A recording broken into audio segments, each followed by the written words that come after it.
Welcome to the All Things Wildfire podcast, where we delve into the latest trends and hot topics in protecting properties against wildfire. So sit back, relax, and join us as we arm you against disaster.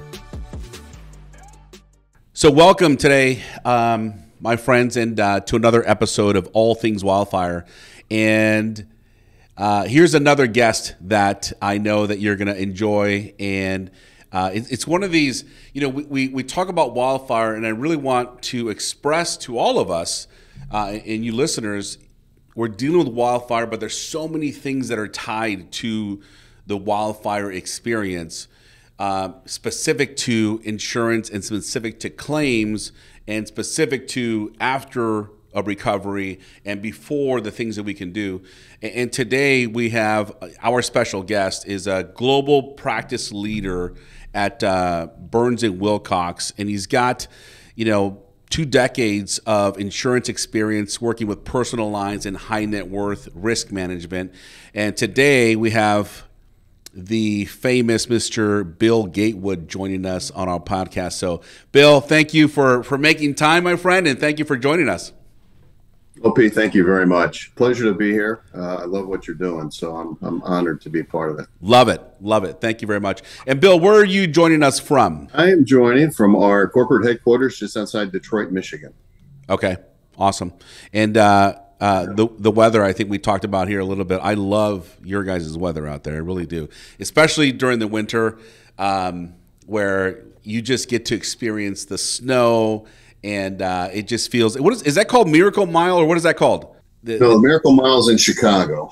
Got it. We just call this the frozen tundra here in Michigan. We get a couple of 100 inches of snow. Got it. Okay. So for me, Chicago is what I think about when I think about the Detroit area. So maybe I'll make a trip out there this year with my wife and kind of go through that area and check it out. But let's do this, Bill. Thank you for being with us. Let's jump into some wildfire issues, my friend. Specifically, what can homeowners do to really be prepared in what's happening in this insurance market? And I'm not suggesting, Bill, that you have all the answers, because I feel like, holy smokes, there's so much going on, whether it's State Farm or whether it's farmers or whether it's all this chaos that's happening. But your firm is boots on the ground. You guys are seeing day in and day out what's happening with the insurance market. Can you give us an idea as a whole, like what you think is happening? What do you see is going on in the industry right now with regards to obtaining insurance for wildfire? Yeah, absolutely. OP, and I think you hit it on the head when you started.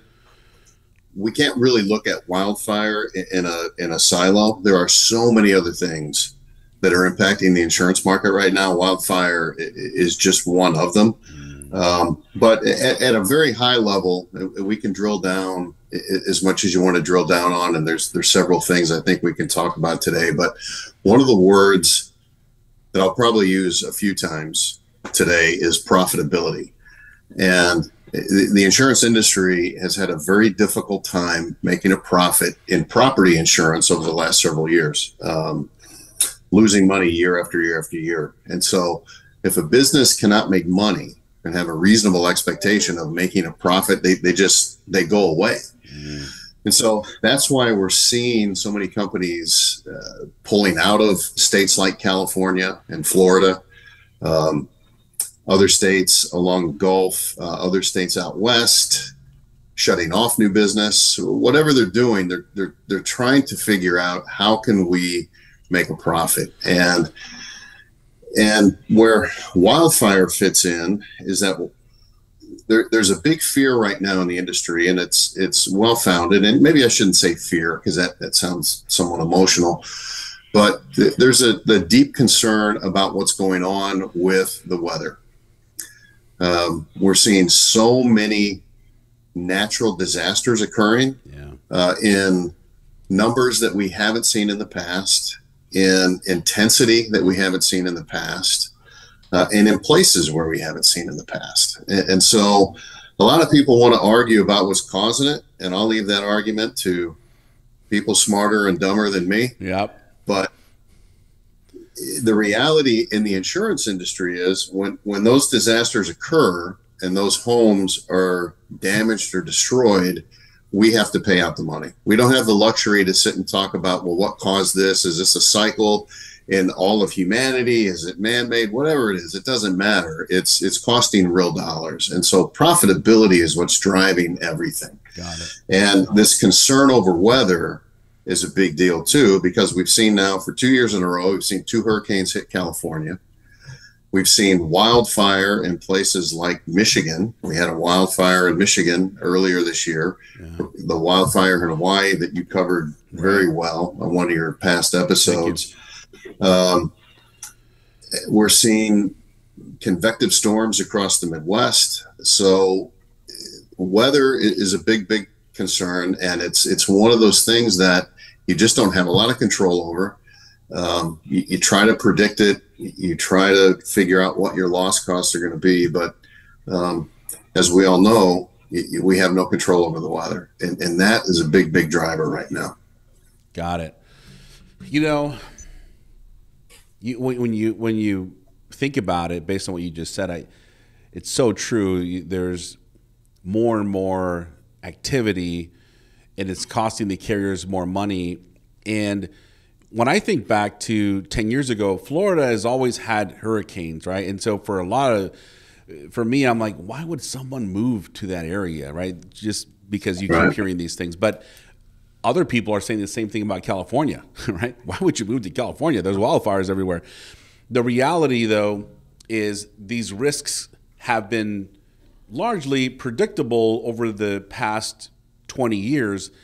But based on what you're saying, I think you're right. The escalation has happened so quickly, but the rates have not caught up with that expense. Right. And do you see that? You know, I know every state has some levels of control, some states more than others on what the carriers could charge. But if the carriers had their way, what kind of percentage increase would you predict would be really changing for the industry to begin to say, okay, you know, let's get back to a normalized fee or normalized profit, if you will. Any thoughts there? Yeah, I think as you said, it's going to vary by state, and it would vary by company based on the spread of risk. You've got large national companies that write in all 50 states. You've got smaller regional companies that are in a few states. So it would vary, but it would definitely be more than what they can get today. And I know you've had guests on in the past that have talked about the regulatory issues that we have and how long it's taking for insurance companies to get their rate increases approved. The limit that's been put on the rate that they can take. And so one of the things that we've seen, and I'm sure you and a lot of your listeners are aware of this, the reason we've seen such a huge explosion in the surplus lines market is because insurance companies cannot get the rate they need through their admitted facilities. So they go to the surplus lines market where they have a lot more freedom of rate and form. And last year, the surplus lines industry as a whole was as big as it's ever been. Wow. And in 2023, it will be bigger again. And I predict 2024, it will be bigger than 2023. And all of that is really driven by two things: the ability to get additional rate and the ability to be a little more creative in what's offered. And I just want to make sure we don't, I want to dispel the myth that surplus lines means higher cost and lousy coverage. Right. And that's what a lot of people think. And it's not necessarily the case. You can get just as good a coverage in the surplus lines market. It's just going to cost more. But you also have the ability to create individual solutions for a homeowner that you can't do in the admitted market, where you're kind of stuck with the rates and forms that you've submitted to the state and that they've approved. So you can get some creative solutions in, but it doesn't mean you're not going to get good coverage. Got it. So Bill, I thank you for bringing this up. I love this. I think, for some of our listeners, some of the brokers out there are like, yep, get it. Awesome. Understand it.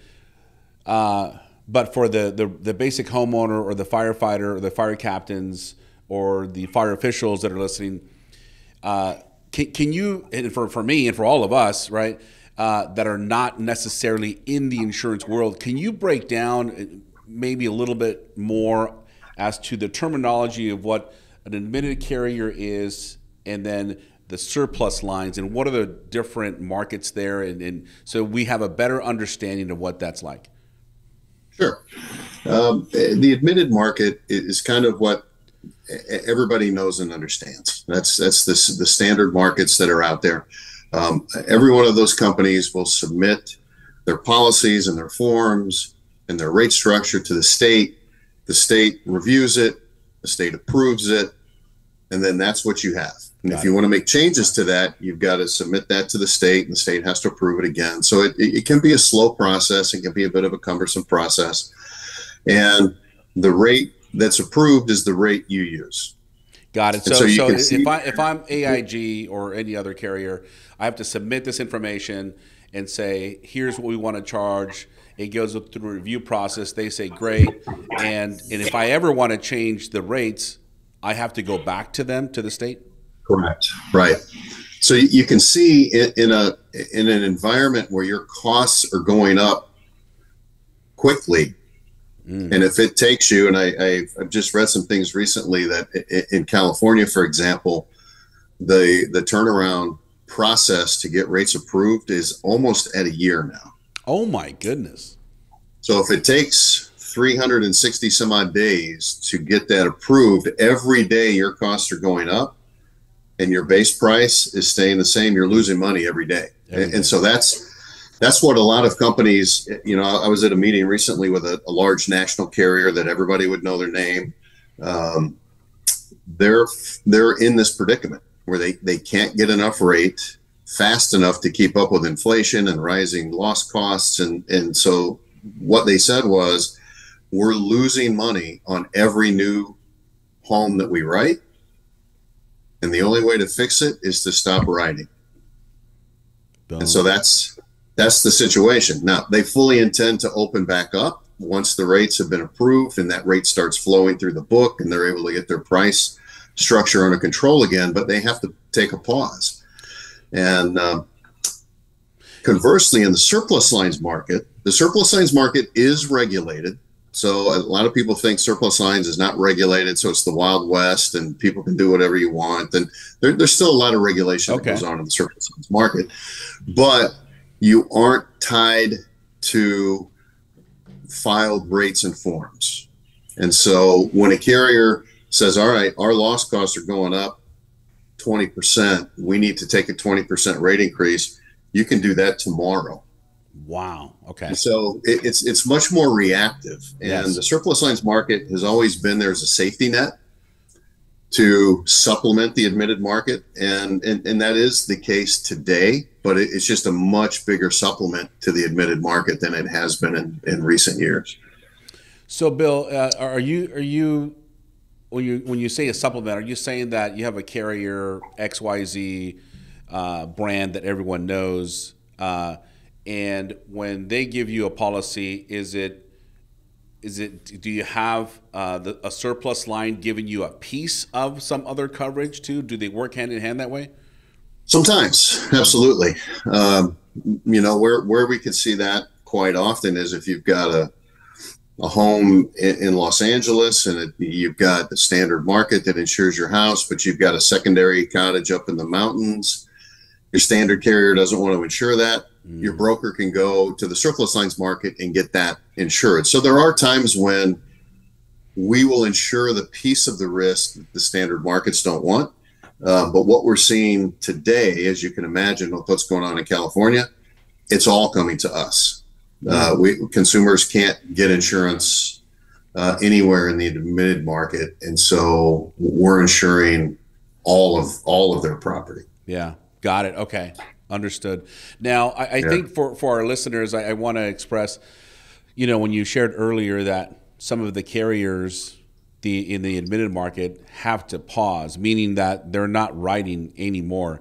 And the way the news spins it is, how dare the big bad insurance company not do this? Like, they should be, whatever, right? They like punished for leaving or not writing. The reality is it's a business. And if you're losing money, you must stop the bleeding, my friends. Otherwise, they're going to be out of business. And we don't ever want anyone to be out of business. The truth is that as consumers, we have to really identify that this is happening to the insurance companies, which we rely on. And if we have an ability to have a voice to help the carriers make significant change, yes, it's going to cost us more money. But the reality is the business model has got to catch up to what Bill just shared, right? All of this weather that's happening we've got to have the business models catch up to this so we could begin to live in a more comfortable environment, knowing that our risk is actually being taken care of by a company that is solvent. Because the last thing any of us want is for us to have a claim and the carrier says, sayonara, I'm out. Now we have a much bigger problem. So I would just say to our listeners, let's really shift our mindset to really understand that we want to stand behind some of these insurance companies to help them with the different states in being able to do what they have to do to get to the right price, so we can get back to some normalcy in coverage. So I just wanted to kind of share that with everyone really quick. Any thoughts there, Bill? That's a good point, OP, because people probably are not aware, depending on what part of the country you live in, but over the last 2 years, there have been over 20 insurance companies that have gone out of business. They've become insolvent. And they're all admitted companies that have gone insolvent. Now, we do a lot of work with Lloyd's of London. And so we work with a lot of syndicates out of Lloyd's. And Lloyd's, of course, they invented insurance 300 years ago, and they're the longest, running insurance provider in the world. And 3 London syndicates have gone out of business in this amount of time. And it all relates to primarily these natural disasters that they've run into. And there's an interesting phenomenon that I'm sure becomes obvious when you say it out loud, but what a lot of people don't think about between wildfire and the other natural disasters that we see is that when we talk about flood, tornadoes, winter storms, hurricanes, it's very rare that you have a total loss. So a house is going to be damaged. Generally, if you've got a Cat 3, Cat 4 hurricane, you're generally looking at a house that's going to be 20, 30% damaged. Got it. In a wildfire, you generally have no loss or a total loss. And so it magnifies the cost to the insurance companies because they know every house that we write that's in a brush exposed area, we stand to lose between $1 and $2 million on average. Ooh. So the total loss versus partial loss is one of the unique things that makes wildfire even more difficult. Because higher deductibles don't have a real impact when you have a total loss. Right. You're losing everything. So with hurricanes, we have hurricane deductibles, we have hail deductibles, and there are things that help bring that cost down and it's more easily managed. Wildfires, it's very difficult.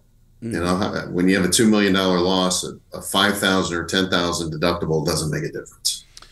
You know what I've seen, Bill, and it's so true. But what I've seen and what I've heard actually is brokers have mentioned to me that you have a policyholder that has for example, $2 million insurance policy for your typical perils, water, wind, etc. When it came to fire, though, the carrier said, and I don't know how it was constructed, but their insurance coverage shrunk down to less than $1 million, right? To minimize the exposure for the carrier. Do you see things like that happening more and more, where there really is like a hybrid of products that people are bringing together to get the homeowner some coverage? Yes. And it's really one of the beautiful things about the surplus lines market is that because of the freedom that you have of rate and form, you can react to market conditions much quicker. And so we are seeing in certain states wildfire deductibles. Okay. Meaning you've got a standard deductible that covers your house and all of your perils. And when it comes to wildfire, you have a separate deductible. And in some cases, it could be a flat number. Like they may say you've got a $250,000 wildfire deductible, or it could be a percentage of the house. Either way. We're also seeing wildfire exclusions, where wildfire is not covered at all, but the rest of the house, the house is covered for all other perils. And those are in places where you have homes that are very, very exposed and very high hazard brush areas. It's the only way they can get insurance. And so you say it's some option for a consumer. And we have some people who are opting now for the wildfire exclusions so that the rest of the house is covered. Wow. In the event of a water loss or, wind loss or anything else that comes in, they need some insurance. So, yeah, we've seen some things coming out, and I think there will be more innovation that comes out because you have to find a way to insure people. I mean, it's really sad that for most people, their home is the single biggest asset they have in their family's wealth. And if you lose that and it's uninsured, it's devastating. And so we've got to find a way to protect it. And, that's what the insurance industry is here to do. And there are a lot of people working to find ways to put options on the table. Right. And find creative ways to do it. So Bill, I think back to the Lahaina fire in Hawaii, and is so tragic, the everything that went on there and how it happened. But when I think about some of these homeowners, they've owned these properties for decades, and it's been passed down to other family members, likely paid off. And if the home's paid off, you don't have the mortgage company requiring you to have insurance because there is no mortgage company. My fear is how many of these people that have had their home already paid off did not have insurance coverage. That's really a scary thought, to your point of sometimes that investment is the most significant investment in someone's life. And for it to be gone and not have an insurance policy, that is scary. Yeah, I will tell you that you were very generous to me when you said I've been in for 2 decades. I've actually been in insurance for over 30 years. Okay. And in the last couple of years is the first time in my career that I have seen people on a regular basis opting to self-insure their property. Oh my. Big uptick in that. Now, for the most part, it's being done by people who have the means to cover it. And that's that's a small percentage of the country that can just write a check and replace their house and have the money to do that. But we are seeing in other parts of the country where you don't have that kind of tremendous wealth like we see in parts of Southern California, Northern California. They don't have the means, but the house is paid off. And so they've got to make a decision of, where does my income go? And it's very difficult. I can tell you a personal conversation I had one evening. I was in my office and I got a call late, and it was from a customer of ours. He's a retired firefighter, lives in Northern California. and he had a policy of ours through his insurance agent, and he was just calling to express the fact that he can't afford his insurance. Oh, wow. He says it went up last year, it went up the year before, and now it's going up again, and now my insurance is costing me over $1,000 a month. He said, I'm a firefighter. Yeah. I get it. I understand wildfire. I understand what everybody has gone through out here in California, but what am I supposed to do?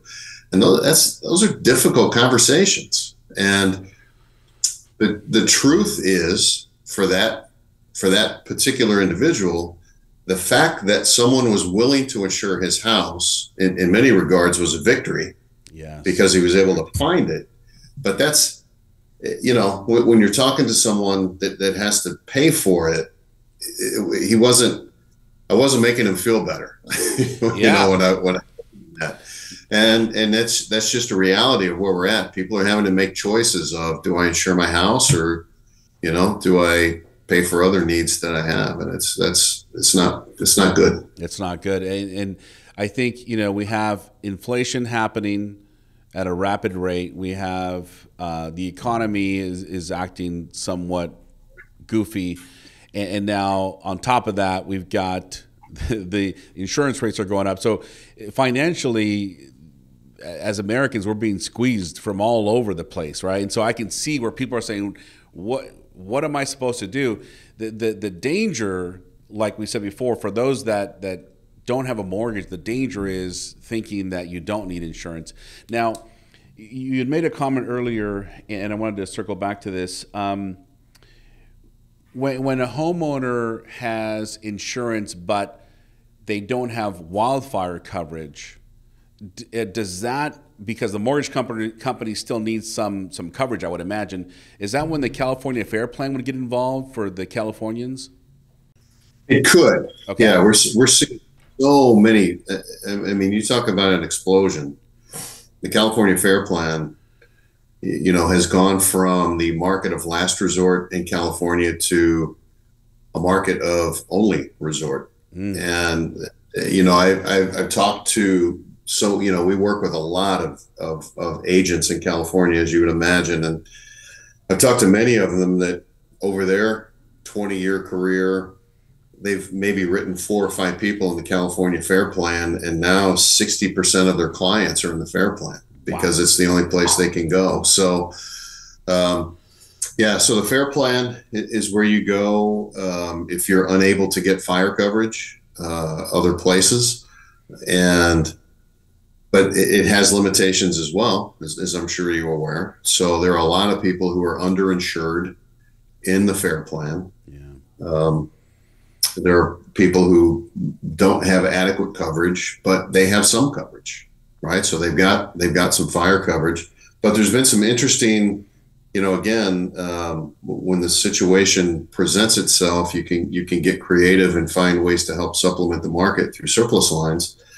We've seen some interesting products come out that are companion policies to the California Fair Plan. Okay. That will give those customers that have a Fair Plan policy the ability to get another policy that will provide much broader coverage to higher limits than the Fair Plan does. And so you're in a situation now where you need 2 policies to cover your house, but there's ways to do it. I think one of the things that you were asking me about is the role of an agent. Yeah. And I think that in California specifically, working with an agent who's been in California and understands the market is so important. I love retail agents. I've been working with them for a long, long time, and a really good agent can make all the difference for you. And we've seen a lot of folks that are in Chicago and they have a condo out in California. They use their Chicago agent to place it all for them. And you've got a Chicago agent that may not know anything about the Fair Plan, may not know anything about the DIC policies you can put with it. So your insurance agent is an advisor and an advocate for you And so using somebody that's got some expertise, and if you've got a house in San Bernardino, you want an agent that knows that marketplace, knows what carriers are open there, what products are available, and how to sell your particular property to those insurance companies. Wow, So, Bill, and I think you almost, in what I'm hearing and the way I digest what you just said, the agents and the brokers need to take more responsibility and be more accountable, because they are essentially a center of influence for that client. And if I'm in Michigan and I'm a broker and my client says, I just bought a house in California, I'm doing a disservice to my client by not really understanding the California market. So as an agent or a broker, it's my responsibility to do whatever I have to do to help my customer who's trusting me to get the proper coverage. What would that look like, Bill, if I said, hey, Bill, what do you suggest? I got a client who's now in California. I don't know anything about the market. What would you suggest a broker do in a situation like that? yeah, I think there's a lot of ways to get there. Okay. I know a lot of agents that I'm friends with who I grew up in the Midwest, so I know a lot of agents in the Midwest. When they have clients who purchase homes in Florida, they have a Florida agent that they have a relationship with, and they say, call Bill, been sending people for a long time, they know what they're doing, and they just pass it off. They could go to an MGA. This is what the place that we are in the marketplace, and so they'll work with one of our local MGAs out in California. They're aware of the market and can help place them there as well. And can you break down the definition of MGA? Yeah, sure. And so in MGA, we're kind of in a wholesale space. So our clients are retail insurance agents. So when an agent has difficulty placing a piece of business, either because of market capacity or there's an area that they're not experts in that they'd like to get some help with, they come to an MGA. We go into the surplus lines market, we go into the London market, we help them craft a solution, and then they present that to their client. So we help retail agents get insurance when they can't place it on their own. And so, we help a lot of agents all over the country, and because, of our offices all over the country, we could say, yeah, we got a specialist in Florida that can help you. We got a specialist in New Orleans, California, wherever it might be. So there's a lot of ways agents can do it. You just don't want to see an agent go alone and just take a big swing and hope it works. It's not a good way to go. And I think for clients and homeowners, they need to trust the agent they're working with. That's obviously a big component of it. But when they find an agent that they trust, they've got to listen to them. There's a lot of folks who think they can be their own insurance agent, and in this kind of marketplace, it's very difficult to do, and you're doing yourself a disservice. The old saying about a lawyer who represents himself as a fool for a client kind of applies to insurance now when we're talking about places like California, Florida, New Orleans, coastal areas, any place that's high hazard. You got to have an expert looking out for you. It's too complex. Agreed. Yeah. And the retail agents right now are in such a hard spot, and they're working really hard. And I've got a ton of respect for them. There's so many good ones out there. They're just in a tough spot. They're looking for solutions that aren't there, and they're doing the best they can do. But yeah, and I'm thinking back to expertise in your firm actually. And I was impressed, Bill. You guys did a webinar a few weeks ago with Parma, and Diane Delaney was there. The people you had on your staff, and I have their names written down somewhere, but just listening to their intricate expertise on specific items of the policy and how homeowners can really take advantage of some things. And it was just really impressive to understand, wow, there's with a car mechanic, you have a general mechanic, and then you have others that just work on transmissions. You have others that work on fuel injectors. You could just tell the level of different levels of expertise in your firm. You could see it. And so I was impressed, and I just got to give you kudos to you and your staff. It's amazing. But that's what's needed in this market. There's no question. Right. Well, that comes from deeply working in that space. Yeah. And so that just gets back to, if you've got an agent in California that writes a lot of wildfire exposed business, they know it. I mean, they're the experts. They know what the carriers are looking for. They can help you harden your house, make it more defensible, make you a better insurance client to your insurance company. It comes from experience, and that's why you don't want to fool around with it and just let anybody handle it for you. Yeah. And so on that track of making your home more defensible, we've talked about on this podcast, like the things that people can do to mitigate wildfire risk for their home. And, whether it's ember resistant vents or gutter guards or vegetation clearance or, FOS check application on vegetation, in addition to the basic fundamentals of having a Class A fire rated roof. Bill, what if we have 10 homeowners that are going to the carriers through brokers and saying, here are my 10 homeowners, and 2 of them have done some sort of mitigation risk, and they're able to document the work that they've done, and they're able to prove the work that they've done.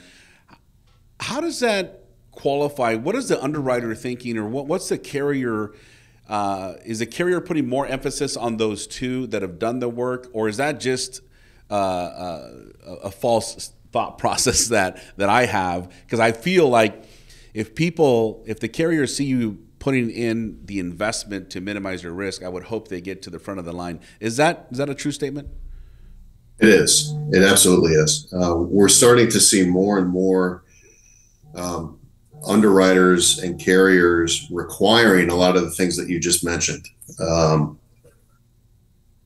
Anybody who installs a cedar shake roof again in a wildfire area is going to have a difficult time finding insurance. So those Class A rated roofs that you've talked about, the fire preventive eaves, yes, the baffled vents, yes, those types of things are becoming requirements. And so when we're looking at wildfire, if you're an underwriter at a carrier and in a particular zip code, you can only write a couple of $1 million worth of exposure, which ones are you going to pick? Yes. You're going to pick the ones that you think have the best chance of withstanding a wildfire. And so it's going to be the people that have, created that defensible space around their property, gotten rid of the mulch and put in rock or rubber mulch, move the wood pile away from against the house out to further in the property, getting rid of the combustible patio furniture and decking and those kinds of things. Those are all very important. Trimming the trees, all of those things matter.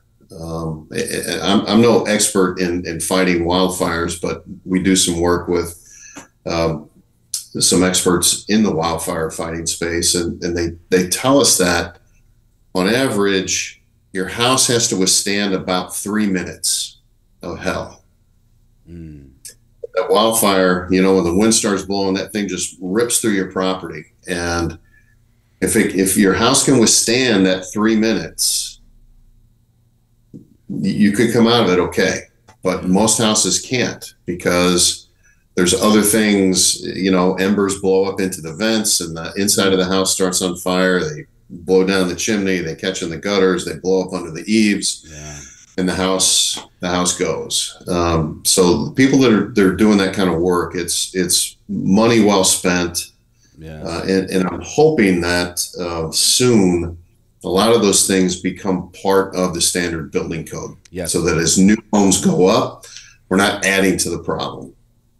So Bill, in 2024, because we employ actually a former fire marshal, and he's on top of the codes. In 2024, anyone building a brand new home in California is going to have certain requirements. One of them is going to be the 0 to 5. Like there can be no vegetation. So the new builders are going to have to follow some of these requirements.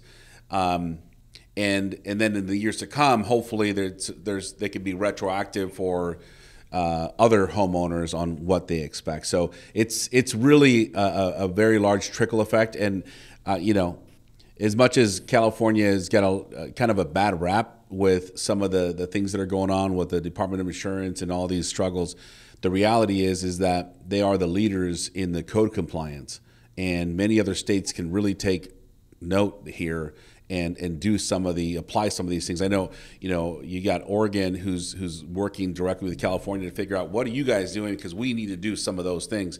And it's really, it's good to see. But yeah, some of those things are going to be coming into more compliance in the code.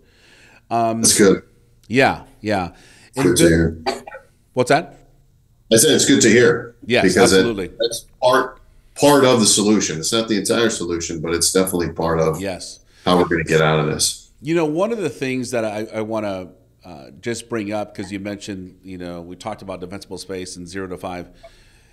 There's this article, and I think a lot of the listeners have already seen this image of this home that survived in the Lahaina, Hawaii fire. And it's got the red roof, right? Yes. And as I began to do some digging as to why this home survived, or what the owners have done in the past, this was a very old home, and they wanted to preserve this home and just make sure that they didn't lose it to some natural disaster or deterioration. And so they installed a Class A fire-rated roof, which in this case was a metal roof. And so whether it's a metal roof or a tile roof, and even composition shingles, largely in a lot of states, Class A fire-rated roofs are installed. I know for sure in California. But they also had 0 to 5 clearance. And they said, we didn't do it for wildfire. We did it because we wanted to avoid termites and having vegetation too close to the home, because we don't want the home to go down because of termites. So they had different reasons as to why they cleared vegetation away. And when you look at this, it's like, wow, like this, to fight embers, because these embers are small fireballs. And when you see some of the images from Lahaina, you can see the embers are flying so fast, so large, and they hit this home. There's no question. They had to have hit this home. But then the embers drop down. And if they drop down to something that's combustible, it's going to ignite the home. There's no question. So I think one of the really unique things about that home is a lesson for all of us to really go home today, walk around the perimeter, and see, are we inviting the wildfire to our doorstep or not? Because that's the way that I think we all need to look at it. Is like, you had said, Bill, 3 minutes of hell is what your home is going to go through. I love that, because I think about like, dang, it's really hell, right? And all the things that are going on with the wind, with the embers, with the flames, with the heat, all of that. Can your home make it? And when you go back home today, look around and ask yourself, am I giving my home a fighting chance, or am I inviting the wildfire to my doorstep? And I think that's kind of sobering for a lot of us to really understand there are things we can do, and we really should, look into what those things are so we can feel safer for our family, and then help this insurance problem for at least ourselves to be more qualified for a carrier to say, yes, you've invested in your risk. I want to meet you halfway, and let's do this together, because it's really becoming more of a team effort from the policy holder to the insurer. And it's more of a partnership now, I think, more than ever.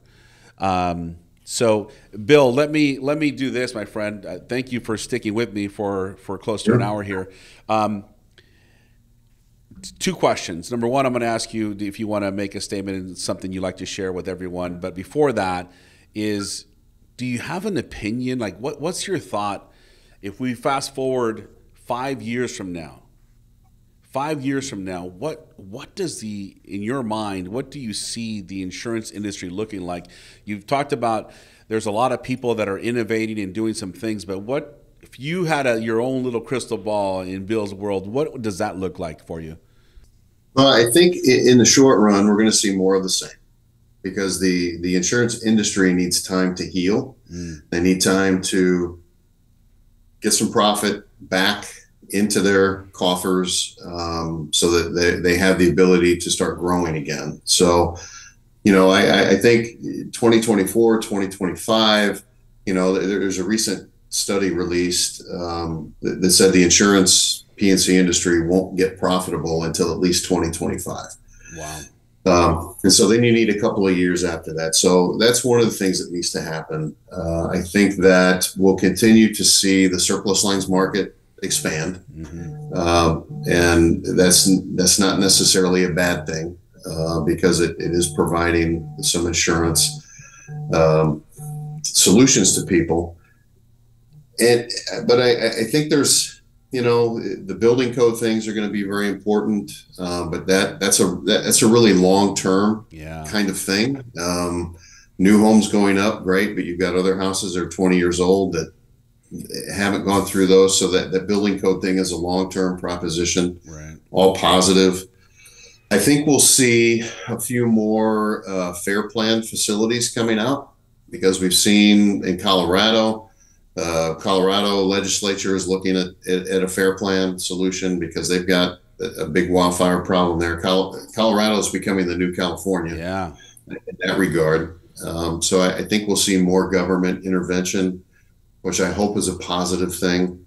But we really need to modernize the regulatory thing as well. And one of the things that bothers me, this is my own personal opinion here, so I'm not speaking on behalf of my company or everybody else's, but the insurance industry shouldn't be politicized. And everything is nowadays, it seems like. And it's easy, as you said earlier, it's easy to beat up on the big bad insurance companies, and you've got people who are, using that as a campaign, slogan, is how they're going to keep the big bad insurance companies in check. So we need to kind of modernize that thinking a little bit and realize that without insurance, everything stops. Nothing, businesses don't open, planes don't fly, trains don't go, trucks don't deliver anything without insurance. So it's a necessary thing, and we absolutely should be regulated. And nobody's against, regulation, but it needs to be a little more swift. It needs to be a little more, I think, well thought out. And we need a better partnership between the regulators and the industry, so that we can really work together and not always feel like we're kind of competing against each other. Right. Well said. That would be well said. A big thing. Now, I don't think I've ever shared this on the podcast, but not only do I love insurance because I work in the insurance industry from, doing disaster restoration for 25 years plus, but I love insurance because when I started the business in 2010, I'd already been in the business for 15 years at the time, maybe, or 10. But I started with my little brother, Victor, and I knew that life insurance was going to be something that we need to do eventually, specifically key man insurance for the business. And Bill, it was probably 18 months later that I said, okay, let's do this. And we did the thing. You write down everything. Here's the coverage. Here's the key man. Bill, within 2 years of us starting the business, my little brother passed away at the age of 39. And if it were not for insurance, then I would not exist. My company would not exist. And so I share this because especially for those that are kind of self-insuring. If you could afford it, God bless you. But for those of you that are kind of taking a massive risk, it's not worth it. It's not worth it, because without that insurance policy, I wouldn't have been able to do what I had to do to keep the business going. So for me is another reason why I love insurance, and I think it's absolutely crucial that the insurance companies get a fair shake to make sure that we can get back to some sort of normalcy and business as usual, understanding what's covered and what's not. So. So for that reason, I love insurance. But Bill, in closing, my friend, is there anything that you'd like to share with our listeners? Any thoughts or something that's on your mind? And thank you for sharing your own personal views, because I really do feel that personal view is one that is met with a lot of agreement from people. A lot of us agree with your statement. But is there anything that you'd like to share in closing? I think that as the insurance industry moves, as you say, over the next 5 to 10 years, we don't know what's going to happen. There's a Cat 5 hurricane off the coast of Florida right now. It's not necessarily modeling to hit Florida, but if a Cat 5 hits Miami, it's going to reshuffle the deck again, right? So we don't know what's going to happen. But I think that one of the things that I would love to see happen is that consumers get more educated on what it is they're buying and understanding insurance a little bit better. And I know that's difficult. Insurance is a weird thing. It's a product nobody wants to buy. But if you need it, you'll pay 3 times the amount to have it if you didn't, right? Absolutely, yes. And the story you just told is indicative of that. You never want to use it, but when it's there, you're so thankful for it. And yet what I've seen over and over are people don't understand what they're buying. They don't understand what's covered. And in today's market, they don't understand what's not covered. And insurance policies are not easy to read. They're written by lawyers for lawyers. And so they can be a little cumbersome, and I get it. And, I wish it wasn't that way, but it gets back again to having a really good insurance agent that you work with that can explain to you, this is what's covered, this is what's not covered. An agent who can talk to you and say, all right, OP, tell me about your house, your family. What do you have? What kind of hobbies do you have? Oh my gosh, you have classic cars. We have to, that's a whole different exposure we have for you. You collect wine. You've got a wine collection in your basement. So a really good insurance agent should be somebody that you trust. And I think if people understood what they were buying, they'd be smarter consumers, right? Just like everything else. The more you understand about it, the more savvy you can be. And I see people that are buying insurance that they don't need. And then they're buying insurance that isn't covering them fully, and they're not aware. And generally when I see that, it's when they've had a claim and something's not covered and they're paying out of pocket. And at that point it's too late. Right. Because it's already happened. So that would be, all these other things we don't have a lot of control over, but the one thing we do have control over is learning a little bit more about what we're buying and finding a good partner in an insurance agent and working with them closely. Boom. For us as clients, we have to get more savvy, dive in to learn more.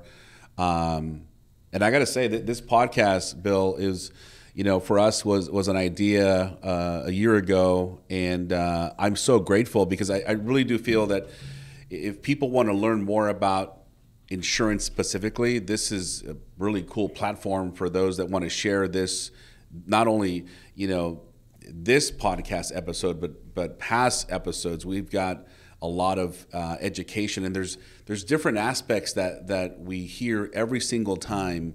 But to your point, Bill, we definitely need to increase our insurance acumen to have a better understanding of what we're buying, and more specifically, how are we protected? Right. So understanding that we're protected it gives us just a better sense of acknowledgement and certainty that, hey, things are going to be okay.